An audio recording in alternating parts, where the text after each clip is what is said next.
Quick, before you continue to watch this video, what was the last song you listened to?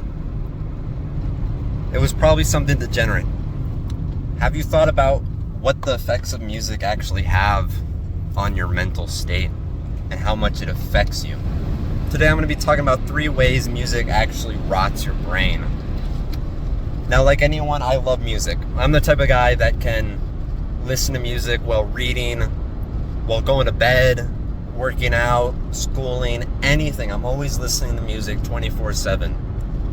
And it's no wonder that holds me back. The first part that I want to talk about is the degenerate state of music. Now, I don't know what music you listen to, but it could be even something as simple as country. And the lyrics are provocative.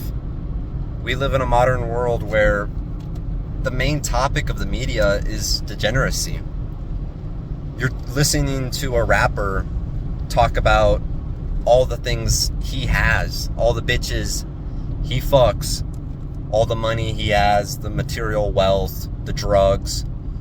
And now that can get into an affirmation or a personification of yourself. Of course, if you listen to murder rap, I don't expect you to go out there and, become a gangster. But there's some form of that's going to play on your state. I'm more likely to be kind of a degenerate or kind of douchebag when I listen to rap. Especially if it's more of like a degenerate, like Suicide Boys or, something like that, where the theme of the rap is very provocative, and I'm more likely to go do drugs or fail on my self-improvement because I'm not in that mood of thinking about being better. I'm thinking about, well, I want to fucking party, fuck bitches, do drugs, because that's what's on repeat in my head. Think about your parents. They knew that you shouldn't have been listening to degenerate crap, shitty music like that. And it's all these songs, and you're just constantly playing that in your head. And I was even thinking, imagine your future wife, what she was been listening to. Do you want her listening to like Megan Thee Stallion or whatever? Like Ski Yee? It's these songs that women hype themselves up to. I don't know if they work out to them, but I've heard women like blast this music and it's like, oh, literally me. And it's talking about being a whore and fucking all these dudes. No wonder we have so many, whores, to be honest, is the type of music that they're on repeat. And it's the same for you guys. You're probably more likely to fail on NoFap because you've been listening to songs about sex for the past 6 hours. And the second point I wanted to talk about is the dopamine effect of it. It's going to make everything harder if you're constantly listening to music. But you say, oh, music helps me study. Sure it does. But next time you don't have music, or the next little challenge or bored moment in your time, like in your day happens, you're going to need more music. It slows you down. My father used to always tell me, to never run with headphones on. Because at the end of the day, when you're running that race, it's not the music that keeps you going. It's up here that tells you to keep on pushing to the finish line. It's not the upbeat songs. Those don't help. Or at least they don't truly help. So when you're reading or sleeping or doing any task, turn off the music. You could complain about it or tell me, oh, I need the music. I need the music for this and that. Sure, I'm not telling you to completely cut out the music, but be more self-conscious of it. I just hit a workout today, and guess what? I put my phone in the locker room. I locked it away. I was in there for an hour. I had my watch on. But no music, no phone. I had a notepad, and I worked out for about an hour, and I was perfectly conscious.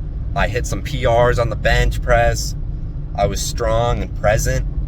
I didn't need the dopamine of being blaring a PR song, really intense music to hit a PR in the gym. I didn't need any of that because I know that I'm strong without it.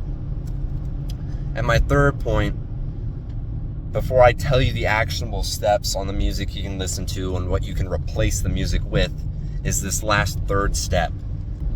music is bad for you. It controls your emotions. You could listen to a bump, like a crazy song, like hard style for the gym. You're getting all amped up. You're ready to hit that PR. Your chest is bumping. Music gets oriented with your emotions and experiences.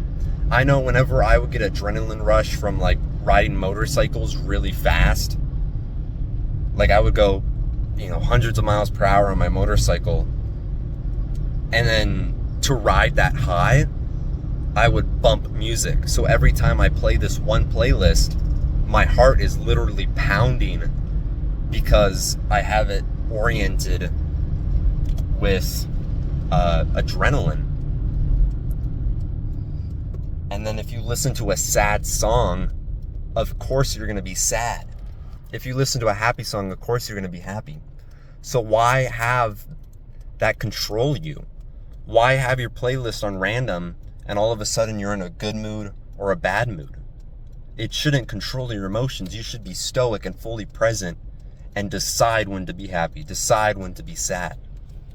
Now, for the actionable steps I have for you to counteract these problems is to remove the times that you listen to music. Maybe limit it to only the gym or studying. So that's kind of the progressive overload you can do, is just cut out the times that you would normally listen to music, like in the shower. You don't need to. And then once you get good at that, you can replace the music. And I still listen to music, but it's different. It's instrumental. It could be lo-fi beats. I prefer to study with like an like a background noise, like almost a fan. So very, I'm trying to think of the word, but like those lo-fi beats or ambience sound going on the background, and I can completely focus. I have a problem with sound, so I need music constantly in the background to stay focused, but I have it where it's just so quiet and it's not upbeat or it's not sad, and it keeps me focused. And for the gym, if you want to hit a PR, what I love to is I listen to like Viking music, so like Slavic war drums. So when I do hit that PR, it's like I transform myself and I'm on a fucking boat about to, D-Day, the beaches of Normandy, and go kill someone with like, Viking drums going on. And you can play classical music. You can find this whole different genre of music that can help change what you listen to. And for those long drives to school or to work or other places you have to be, you can replace it with podcasts. I think going to school or working early in the morning and focusing, like instead of with music or classic music, sure, you can do that, but you can spend those early hours of the day on a podcast or something like that. And my last part for you is to learn to enjoy the quietness. Like read a book. You don't need the music going. Sometimes it's just nice to relax and you don't have anything in your head, no music blaring, nothing you have to focus on. You can just enjoy the quietness. So let's go over those last 3 steps I had for you. We had replace the amount that you listen to. Replace the music itself with something more healthy. I still think to an extent you could listen to some music that have a good meaning behind it, but I would just watch out on how that controls your emotion. I would find something more stagnant, like classical music, ambience music, lo-fi, something steady, something stoic. And then podcasts. If you want to really listen to something, go for podcasts. Maybe not in the gym, go for those war drums. And then just, I don't like the idea of music because it almost makes me feel like I'm a slave to it. So I like to go, an hour, 2 hours before bed, I'll cut the music out, I'll cut my phone off, and I'll just sit and read for a few hours in dead silence and really enjoy that. So like and subscribe if you want more videos like this. Check out what music you've been listening to, and please take these actionable steps.